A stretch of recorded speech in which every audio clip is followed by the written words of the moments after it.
last 11 years. Now, this last 11 years have taught me something very interesting. It's given me an ability, a unique ability. And the ability is this. I can sense and I can actually see who among or who in the audience has the least empathy for a person with disability. Just by looking at that.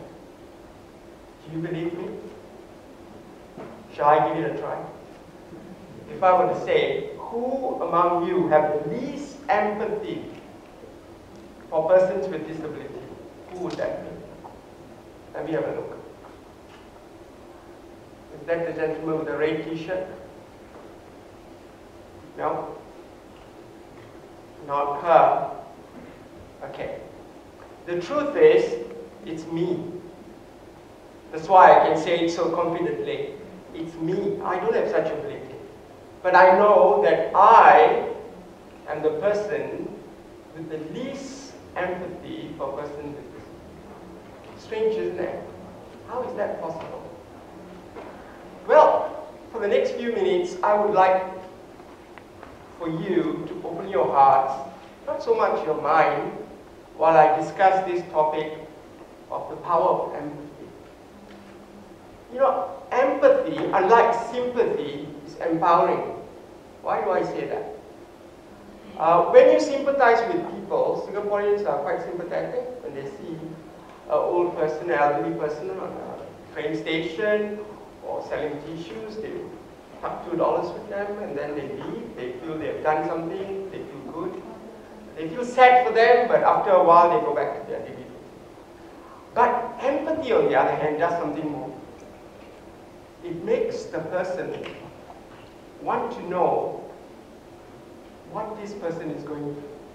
That's why I like the quote, the next quote. Empathy is a feeling your pain in my heart. Hal King, he was a missionary who was jailed in China. He said this, empathy is a feeling your pain in my heart. So to understand empathy, you need to understand what the person is going through. Let me show you this particular story. This is taken about 11 years ago, and I just got sick. Now, to see an adult on diapers is the last thing that anyone wants to do. Can you imagine seeing yourself with diapers? It's a situation that no one wants to be in. No adult wants to be in. But you know what is worse than that? It is having your 10-year-old child see you in diapers. And that was my situation. I was paralyzed neck down. I didn't know whether I'd die or live. All I knew was maybe I would live, and if I did, I would be paralyzed. Fortunately for me, I did. And right now, when you look at me, you don't think I'm paralyzed neck down. But I'm quite severely paralyzed. I'm paralyzed chest down, which presents this unique challenge. But I'm not talking about myself today, but of another group of people who I did not have any empathy for. This is a group of people who are elderly, who are going through difficult situations in their life, that one day we all would reach there. And then there are other people with disability whom we don't know how to help. So my part will basically explain some of the difficulties they are experiencing and see if you can be a bit more empathetic towards their cause. This is the picture I took in a train station, rather on a train. You see 5 wheelchairs in one compartment. I didn't plan this, it just happened. 20 years ago, you would never imagine that. By 2030, 1 in 4 Singaporeans will be 65 and above. And along with an elderly population, you have another group, a group that often not seen. Do you know who that group is? That group is none other than the caretakers, who give care to those. In this picture, you see the lift breakdown on an MRT platform. You know what's the solution now we have in Singapore for this situation? If I go to the train station, I get stuck here. The simple solution is this. Please go back to the train, go somewhere else and get down. That's the solution. I've been caught this way many times. And that's the first time I realized living a life of a person of disability is not just you. You have a whole group of people. I have a motorized attachment to my wheelchair. I can get down another station. I can ride away. But the rest of them cannot. They have been pushed by their caregivers back to their home. Is that the only solution we can offer to people with disability in Singapore? See this ramp? A seven-step ramp, 7-level ramp. No one can go up this. I can only do second level. But yet, these are some things that we have built in Singapore. One of the 3 lifts is catering for a person with disability, not the other 2. So I literally have to get my wife to fetch me the lift. The chances of getting the lift is really difficult, isn't it? I have to wait there longer than most people without disability. Why is that? Accessible toilet.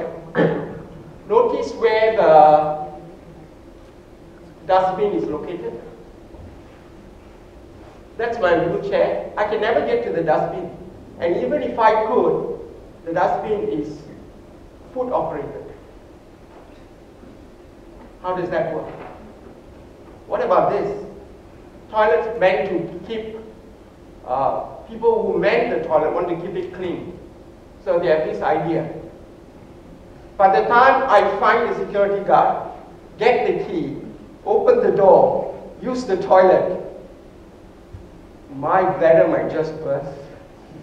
And that's the situation we have right now. And I want to show you this one. For those of you who don't know, not all of us who use toilet meant for people with disability actually use the toilet bowl. For those of you who don't know, this is what I use, a catheter. I need to insert this catheter into the penile tract to my bladder, drain the urine 4 times a day without fail. And if I'm outside, I have to carry this sanitized pack. Open this up, wear gloves, do it in a very sterile condition so that I don't get infected. But where do I do that in the toilet? The toilet bowl. And because of this, I get severe urinary tract infection, which has now made my situation precarious because I'm having it back to back. Which means I might run out of antibiotics very soon. So I decided to educate maybe the younger generation about the need to empathize with people with disability. So I contacted associations all over the world to help me devise a curriculum which is experiential in nature to teach students. And then I went on the road, knocked the gate of every school because email doesn't work anymore. Impressed the teachers to have a workshop. And for 2 years I did that, experiential workshop, 40 students per group. And the amount of students I covered, 612. And then I realized there are still another 1 million of students more to go. At this rate, I cannot accomplish what I want. So, something else has to be done. There's another situation, the situation of the aging population, like I said. Aging population plus persons with disability will work out to something 1 million over. But we haven't counted the caregivers. If you see me like this, able to work, able to enjoy a good life, that is 100% because of my wife sitting there. She managed everything around me. She does everything, including managing my medication, which I have a lot to take every day, doing very, very intimate and personal stuff, bowel, bladder, hygiene. She does that 24/7. If there's anyone I'm indebted most to in my life, that's my wife. We've been married for about almost 30 years, but it's a huge thing to expect of your spouse. Now, if any one of you can be a bit more empathetic to understand people with disability and contribute a bit more of your time to see what you can do to benefit them, the world will be a better place. I'd like to show you what we have come to understand about caregivers. We recognize that caregivers in Singapore are not really considered. They are not given priority as to what their needs are. They don't have respite care. If I were to give a few holidays for my wife, I can't just let her go. I can't check myself into a nursing home and say, I'll stay here 5 days, please go. No way.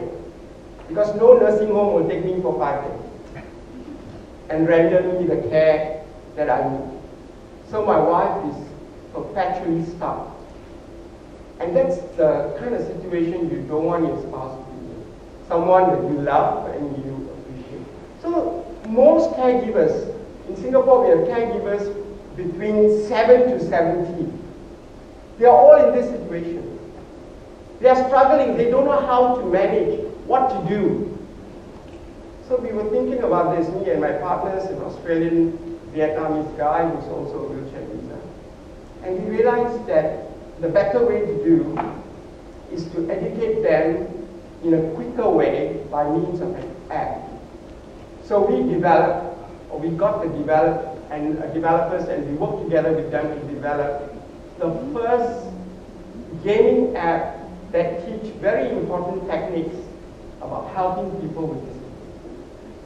I want you guys to have a look at this video.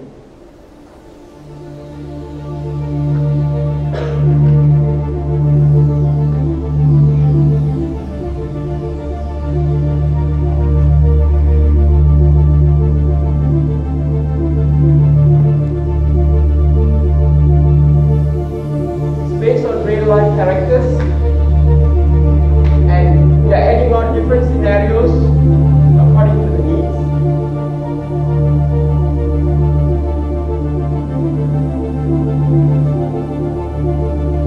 We are localizing it in Singapore. We are working with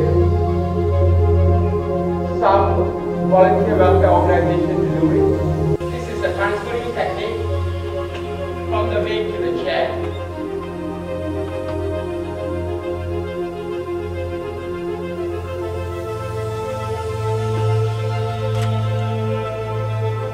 These are things you need to know that most people don't.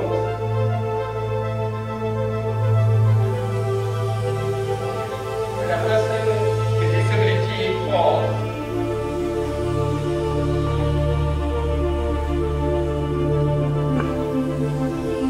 getting them up quickly is not the real solution.